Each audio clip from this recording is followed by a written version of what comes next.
Hi, Goddess of Love here again. Kamusta kayo dyan mga goddess ko? So, another reading na naman tayo today for the Earth signs, Taurus, Virgo, and Capricorn. So, kamusta ang mga Earth signs natin right now? So, tignan natin anong sitwasyon meron sa inyo ng iyong person, and of course, message or advice from your inner self and from the universe. Yes, no? So, and additional is tignan natin anong mga lucky numbers or color for this week, no?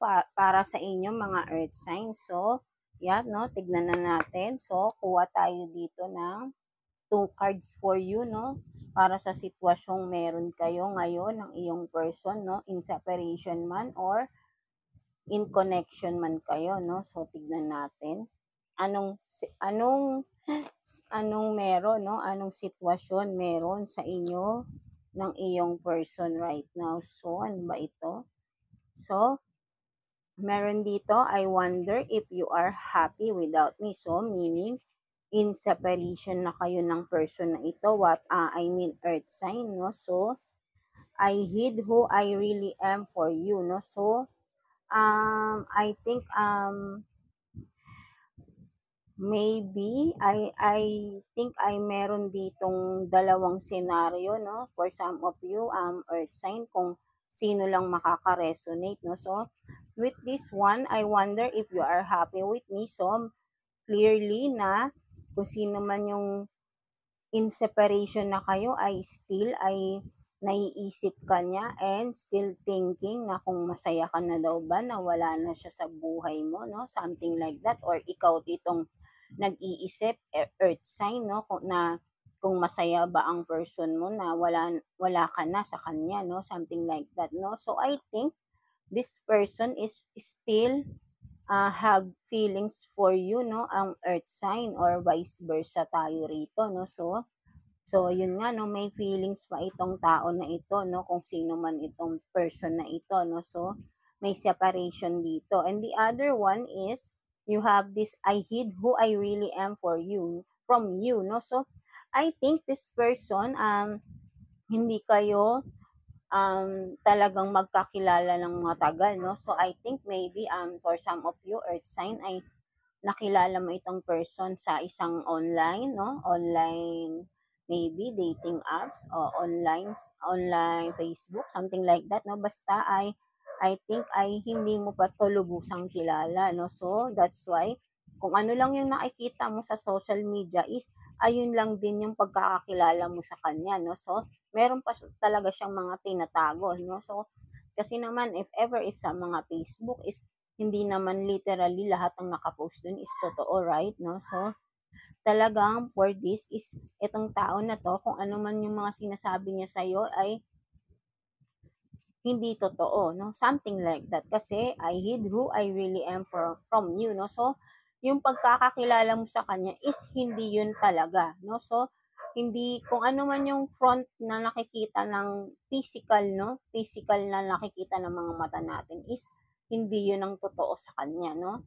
So yun nga, no, I think pwedeng this is a warning din for you, earth sign, no, whoever na makaresonate dito ay mag-ingat-ingat din for some of you na nakikipag-usap sa mga dating apps online, no, something like that, na wag kayong basta-basta magtitiwala agad-agad, no, makikipagkita, or ay uso na rin ngayon yung mga video call, no, something like that, or alam niyo na mauuto kayo na magse-send kayo ng mga kung ano-anong videos or pictures, no. So tapos gagamitin against you, iba-blackmail kayo, no. So mag-ingat-ingat kayo mga earth signs, no. So I think this is a warning for you earth sign, whoever na may mga ka-chat diyan, no. So kilalanin niyo munang mabuti ang mga tao na kinakausap niyo, earth sign, no, kasi talagang marami ngayon ay hindi totoo, no. So maraming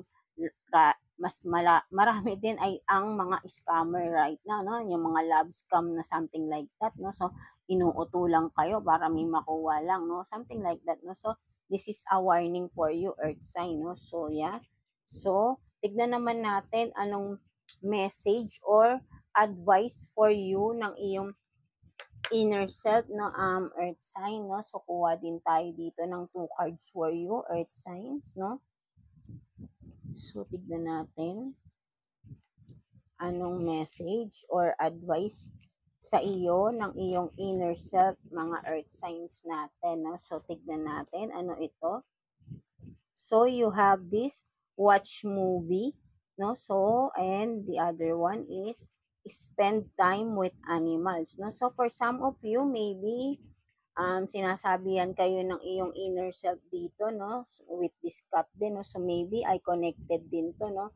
Siguro for some of you, mahilig kayo sa animals, na mga earth signs, no. So, sinasabi ng iyong inner self dito, earth sign, maybe medyo exhausted na rin kayo, no, within the day, or kung siguro this past few days, this past few weeks, or maybe wala pa talaga kayong pahinga, no? Puro kayo work, work, work, no? For some of you, earth sign, no? So, sinasabi ng inyong inner self dito is time time for a relaxation, time to spend time more in yourself, no? So, maybe manood ka ng sine, manood ka or movie time sa loob ng iyong bahay, no? With your mga ano, no, with your animals, no, with your pets, no, something like that, sa mga iyong kapamilya na mga pets mo, no, kung sino man may mga alagang hayop rito, no. So, for me is family din tong mga animals, right, no. So, you can spend time with them, no, while watching a movie, no, or go to a go to some park, no, lakad-lakad kayo. Maybe you need really time, mga earth sign, na makapag-relax-relax kayo, no. So, ito yung sinasabi ng iyong inner self, no. So, para magkaroon naman kayo ng calmness, no, peace of mind, something like that, no. Kumbaga, relaxation, no, something like that, no. So yan, no, ito yung sinasabi ng iyong inner self, no, earth sign. And tignan naman natin anong message or advice sa'yo ni universe, no, mga earth signs natin dyan. Kuha din tayo dito ng 2 cards for you, earth signs.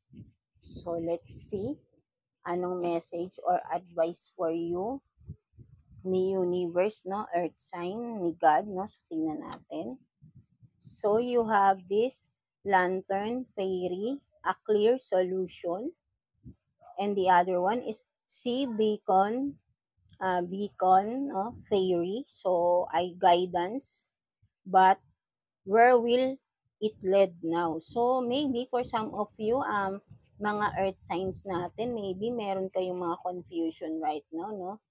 There is something in your mind na parang hindi mo alam kung saan ka pupunta, hindi mo alam kung anong decision making ang gagawin mo. For some of you, hindi mo rin alam paano mo susolusyonan ng isang problema, ang mga problema, something like that, no. So, ang nakikita ko rito ay may confusion talaga, no. For some of you, you are seeking guidance, but then parang malabo, no. Parang hindi mo alam kung saan ka patutungo, no. So I think ang sinasabi sa iyo dito ng iyong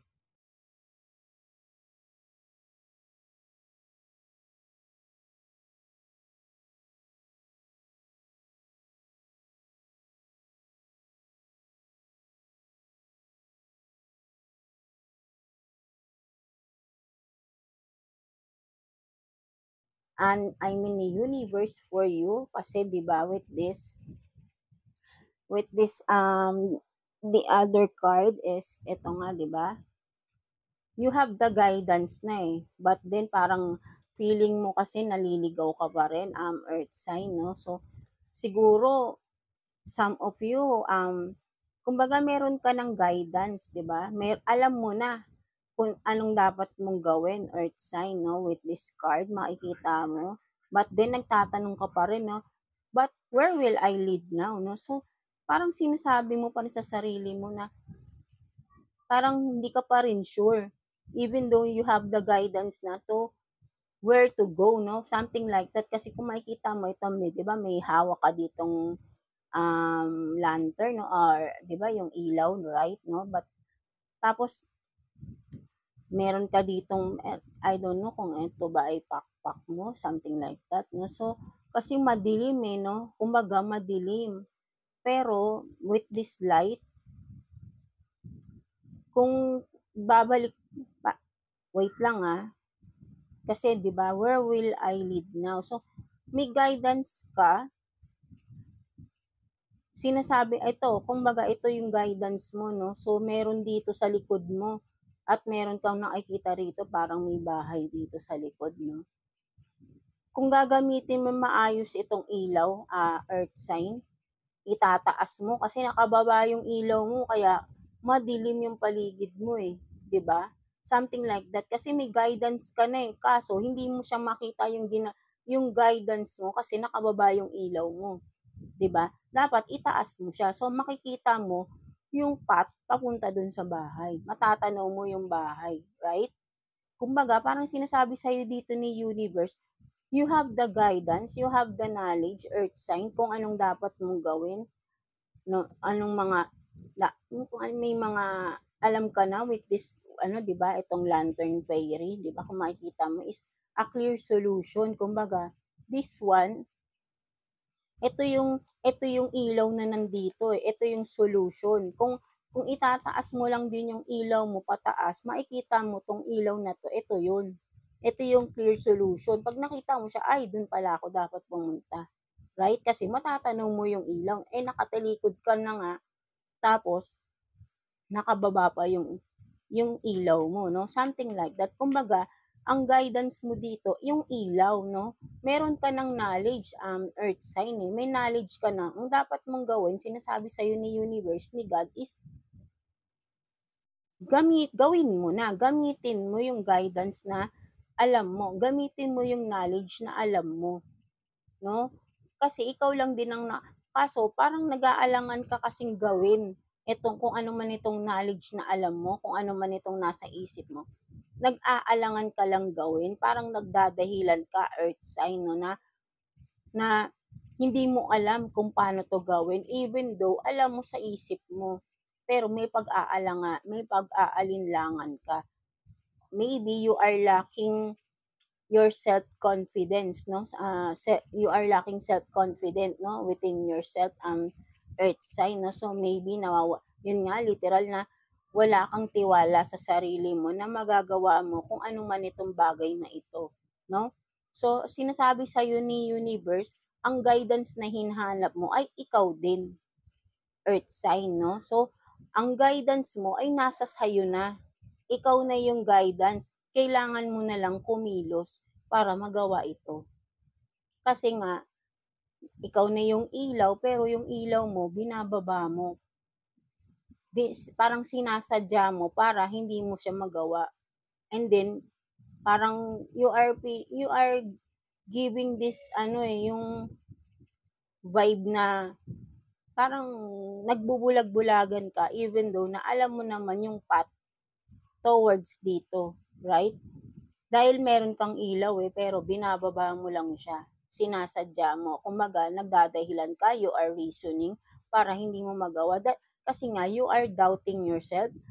You are in fear, no? Something like that, no? For some of you, earth sign, no? Maybe may takot kayong gawin itong bagay na to, kung whatever it is, no?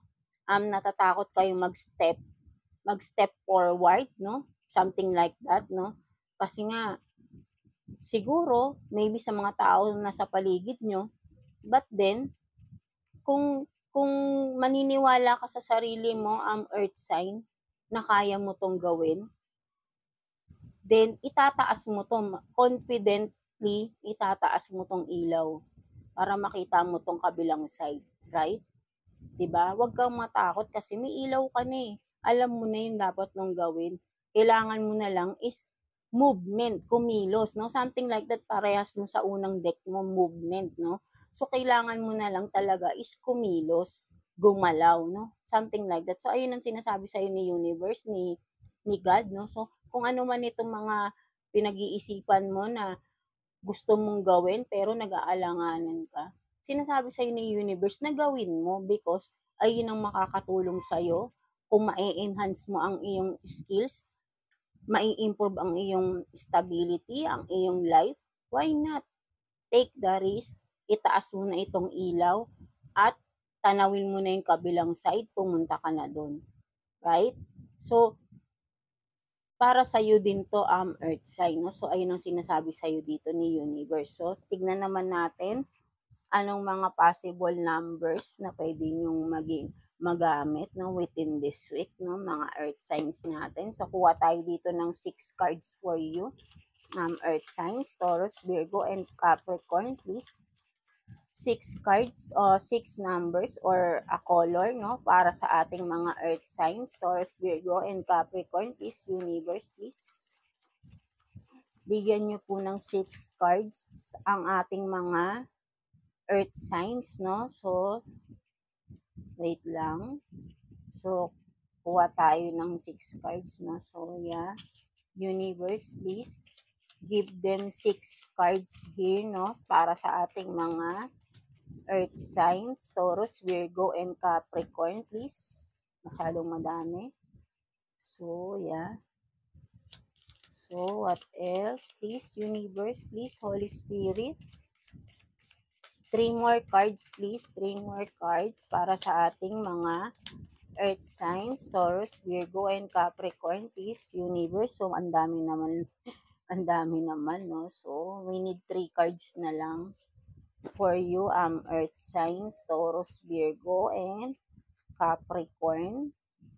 So, what else? 3 more cards, please, universe, Holy Spirit, para sa ating mga earth signs. So, 2 more cards, please.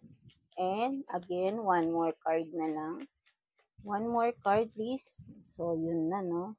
Kompleto na. So, tignan natin yung mga nakuha niyong numbers, no? Mga earth signs. So, itong mga numbers na to is kapag nakita nyo sa within this week, may mga nakita kayong ganito mga numbers, ay maybe may mga paparating na mga good news for you, or yun nga, for some of you, kung ano man mga hinihintay nyong good news sana, mga positive news sana, mga results, no? Maybe ay magiging maganda, no? I think maganda yung magiging result nito, no? Kung for some of you, kung ano man itong mga hinihintay nyo, no? So, let's see, you have this 29, 29, 22, 45, 16, 75, and 12, no? So, whatever, no? Kung saan nyo itong gamitin din itong mga numbers na to. And this is a general, no? For all the earth signs dyan, no? So, ito mga numbers na to, pwede nyo gamitin, kung pwede rin yung tayaan, no? For some of you, kung mahilig kayong tumaya, no? Something like that, no? So, yan nga, no? Kung makita nyo to, somewhere, no? May makita kayong mga ganyang numbers, meaning, may good news na paparating sa inyo, mga earth signs natin dyan, within this week, no? So, kung ngayon, kailan nyo to makita, within the whole week, no? So, 7 days, no? For some of you, no? So that's it for you, earth sign, no? So, thank you for watching, mga earth signs natin dyan, no? So, see you again, no? Sa next reading natin. And, yan, no? Kapit lang tayo kay God, no? At alam nyo, believe na believe sa inyo si God, no? So, dapat mabilib rin kayo sa sarili nyo, no? So, yeah, that's it, no? God bless you all. And thank you, earth signs.